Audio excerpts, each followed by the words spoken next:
Ay ano ga mga tropa, kamusta ga kayo? Ako si Andy, breadwinner at 7 taon ng caregiver dito sa bansang Israel.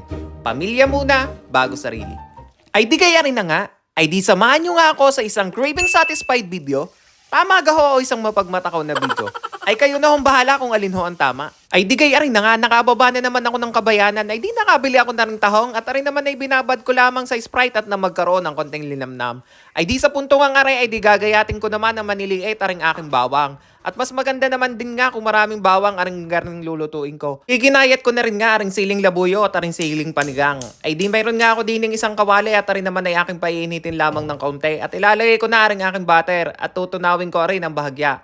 Hahaluin ko ng papagayon at papagamnay hanggang sa matunaw na nga aring aking butter. Ay sa tingin nyo nga ho, ay ano gaho aring aking nilulutong are? Ay digay ari na nga, magluluto nga ako ng spicy buttered garlic tahong.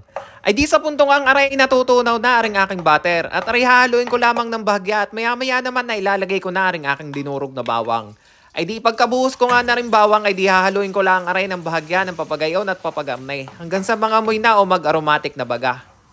Digay sa kahahalo ko nga ng papagayon at papagarnay ay di napalabas ko na aring kaluluwa na ring aking bawang na aray. Ay digay maya-maya pa sa kutob-kutob ko ay panama na aray, hindi naman sunog ay hindi naman hilaw. Ay digay nilagay ko na aring 4 na kutsara o 3 kutsara baga aray na tomato ketchup at hahaluin ko lang aray ng bahagya ng papagayon at papagarnay hanggang sa magisa din dinay sa butter na aray. Ay digay maya-maya pa idadagdag ko naman aring 2 kutsarang oyster sauce. Ibubuhos ko lang ng papagayaw ng kaunti at bahagya. Ay di hahaluin ko nga rin aray ng papagayon at papagarnay. At di lalagyan ko naman ng kalahating tasang Sprite at aray magkakaroon ng kaunting tamis baga dinay sa Sprite na aray. Ay di hahayaan ko lang aring magkukulo-kulo dinay ng kaunti hanggang sa maiga-iga nga ng kaunti o maglapot-lapot baga ng kaunti aring aking sauce na aray. Ay di aray pababayaan ko lamang ng papagarnay na kumukulo-kulo dinay. Ay di maya-maya pa sa kutob ko ay panamang-panama na ang lapot na aray. Ay di idadagdag ko naman na rin aking binabad na tahong sa Sprite. Ay di ilalagay ko lamang aray ng bahagya at papagayaon. Ay aray naman ay hindi ko po pwedeng i-overcook at tunay na kapag na-overcook naman na rin aking tahong na aray. Ay di gay kukunat nga ho aray. Ay di hahaluin ko lang aray ng kaunti at pakukuluan. Isa puntong ang aray nilagyan ko na ng mga pampalasa. Nilagyan ko lamang aray ng paminta, kaunting magic sarap at saka asin. At yun na lang ang magbibigay ng kaunting linamnam din eh. Ay di hahaluin ko lang aray ng bahagya at nang sa ganun ay manuot sa tahong ang mga pampalasa ang aking nilagay. Ay di aray pakukuluan ko lang aray ng papagayaw at papagamnay. Hahaluin ng bahagya. Ay di titimusan ko na kung panama na baga ang lasa din eh. Di hayaan ko nga lang aring nagkukulo din eh at dadagdag ko na aring aking ginayat na pampanghang.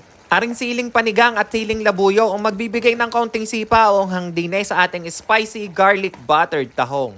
Ihahayaan ko nga lang rin magkukulo ng kaunti ay digay maya-maya pa'y arin na. Ready na at ating ipa-plating na aring ating nilutong aray. Kaya para naman nga sa full recipe ay bisitahin nyo na lamang doon sa may description below sa baba.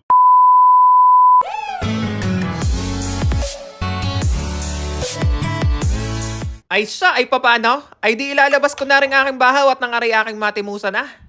Ay sawari ko na may panamang-panama nga are sa aking bahaw na are.